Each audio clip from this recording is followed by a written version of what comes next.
Hi Housewives fans, it's fall again, and that means your favorite reality TV show is back. It's Justin Diego back with another binge-worthy video, and today I'm giving you the very best recap and review of the Real Housewives of Atlanta Season 10.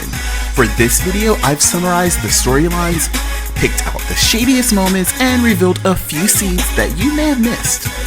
If you haven't already, be sure to subscribe right now to Bingeworthy and click on the bell button so that you never miss one of our amazing uploads.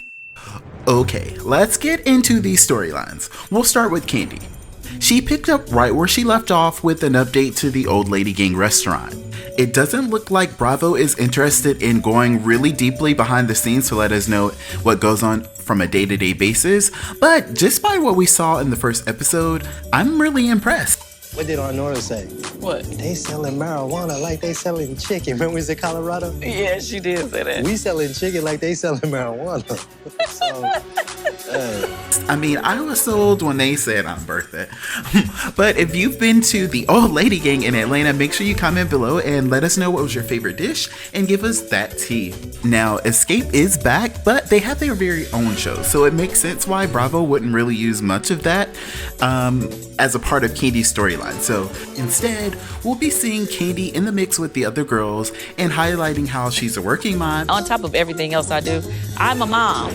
Tell him to put him up. Say, hit him, get him, Ace. Oh, knockout. Oh. And how she can do it all. Now let's talk about Cynthia Bailey. Unfortunately, Cynthia and Peter are divorced, and it looks like we'll be seeing a lot of talk about what life looks like now for Cynthia, which includes life without Peter.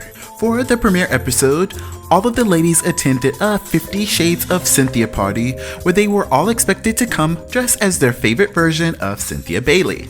This was the first all-cast scene of the season, which of course promised a lot of fun and even more shade.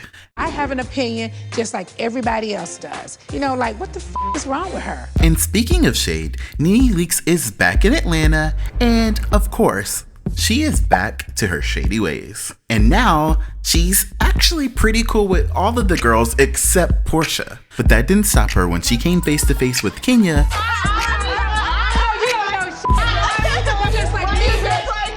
and asked her all the questions we want to know about this secret wedding.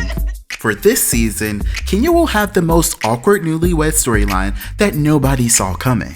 Everyone is wondering, is she married, or is this some horrible joke that has gone on way too long? The only thing more surprising and shocking than that is Porsha has somehow survived being fired again. And while Bravo, some of the fans, and even some of the housewives have been so forgiving and sympathetic for Porsha, Nene Leakes is definitely not letting Porsha off the hook so easily. Portia's guilty, honey. Because this is not a 3-week friendship. So your thing is to build someone up and then tear them down. So expect this awkward beef to play out all season long. Now, Porsha is promising to be coming from a place of new beginnings, forgiveness, and transparency, with hopes of fixing things with Kandi as soon as Kandi is ready. I'm kind of in the place where I know that she needs time, and I'm ready to allow time to heal this whole situation. And for everybody who is checking for their favorite boo, Sheree, she is back and looking like hella money. So far, we have not seen enough to know where her storyline is gonna go, but we can definitely say that she's not giving up carrying any bones or serving and spilling any tea anytime soon. She asked me, she said, what's going on with your girl, Porsha? Apparently she has a problem with me or something. Okay, now it's time to talk about these palm trees. It's no secret that Nene Leakes is not impressed by Kenya's secret wedding, but she wasted no time really highlighting and making that very clear. I've known Kenya for a while now, and one of her dreams have always been to get married, have a baby, have Cynthia be her best friend. Although it's obvious that her and Kenya are in a better place, she's definitely going to get down to the bottom of, is this wedding real or fake? And come on, that's gonna make for some really good TV. Yes, honey. Bling. I just have never seen anything like this before. It's the weirdest shit. And make no mistake, Nene Leakes is not above being read and shaded as well. Although the odds are clearly stacked against Porsha, she was able to sneak in a good little read. The only way Nene will address this conversation is if it looks like my lips are perched and I'm ready to kiss her big ass. And with the help of producers and editors, have to give it to her, that was a cute little giggle. But that's not what's gonna happen over here. She is so damn fake, jeez. Before I give my official ratings for this episode, I have to point out a few planted seeds that you may have missed. In an awkward scene, Porsha admitted to receiving a birthday text from Phaedra that may lead to Mrs. Parks making her final appearance on the show. You looking sexy in that bikini. I hope you are enjoying yourself and having a great new year. That was it. We'll have to keep watching to see if this planted seed leads to anything juicy later on in the season. It's not uncommon for newlyweds to ditch their old homes and hope for building a new life together. You guys gonna live together? Of course you're gonna live together. When? Soon as we can find a house. You just built that house. Nene's nosy.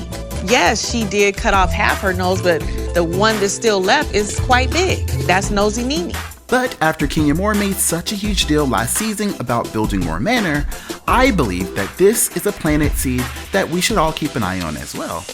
From the looks of things, Sheree and Nene are in a very good place. But you'd be a fool to think that this OG bliss will last very long.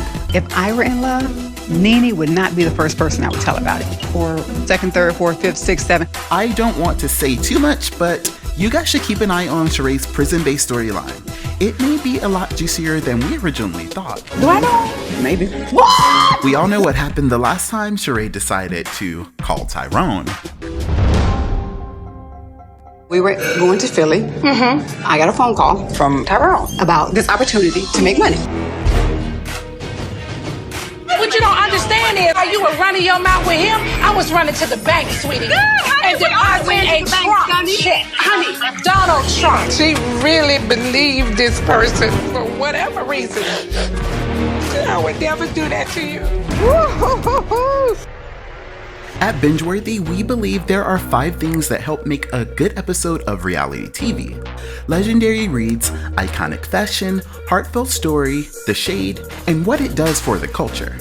And each new episode will be judged on the best 4 that apply. For this episode, both Nene and Kenya brought legendary reads.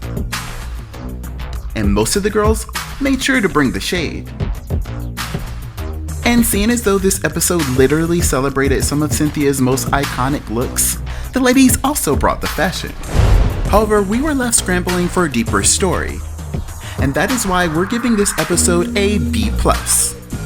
Do you agree with our ratings? Comment below and tell us what you thought about this episode, and be sure to let us know if there are any planted seeds that went over our heads.